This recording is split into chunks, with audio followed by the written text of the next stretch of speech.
Well, good morning, friends. Look at this beautiful morning.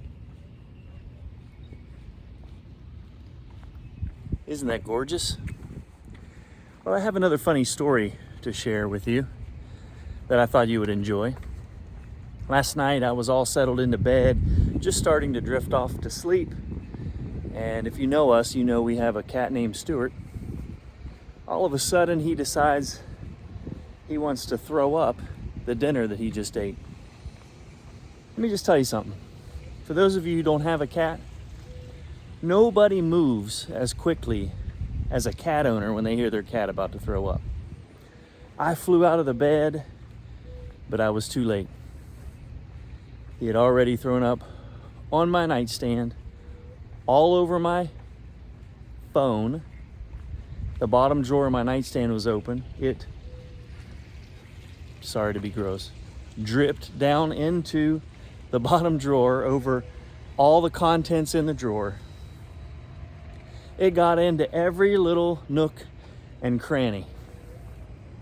And of course, you know me. That reminds me of a scripture. Romans 18:21 says, "Death and life are in the power of the tongue." And I don't think we realize the significance of that particular truth, right? Because in today's society, we have a saying that's like, well, I'm just saying, I just need to get it off my chest. No, there's either death or life in the words that you speak. And when we speak those words, they get down in the nooks and crannies of our life, the lives of our loved ones, our colleagues, our subordinates, those who perhaps we manage, any influence that we have in life. The words that we speak get into the nooks and crannies of their life, either positive or negative. And it's something that I'm having to work on, right? Because we get frustrated, we get upset, we just want to get it off our chest. I just got to say something about this. But if we understand how it affects others, right? Just like Stuart, his actions affected Pam and I. We had to get up, take everything apart, clean it out of the nooks and crannies because it affected everything. You wonder sometimes, how did it get into this little spot? Well, it's the same thing with the power of our words. It gets into the little spots of people's lives and their hearts. You know, I heard something recently that said, if we understood that the power of our words define and become our children's inner voice. Wow. How much would we take it more seriously? That our words become our children's inner voice.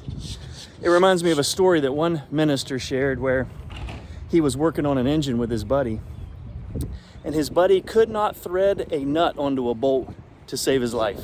He'd thread it on and unthread it, thread it on and unthread it, so much so his hand was shaking. And he asked him what was going on, and he said, you know, when I was a child, my dad would tell me, I'm so dumb, you're so dumb, you can't even thread a nut onto a bolt.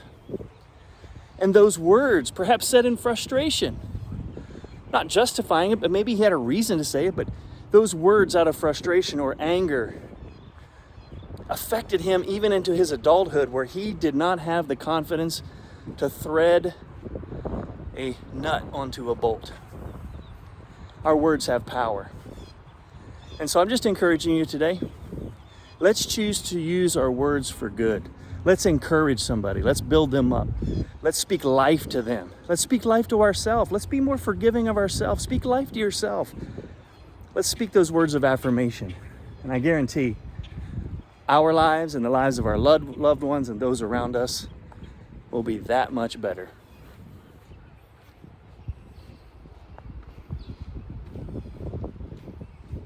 We love you.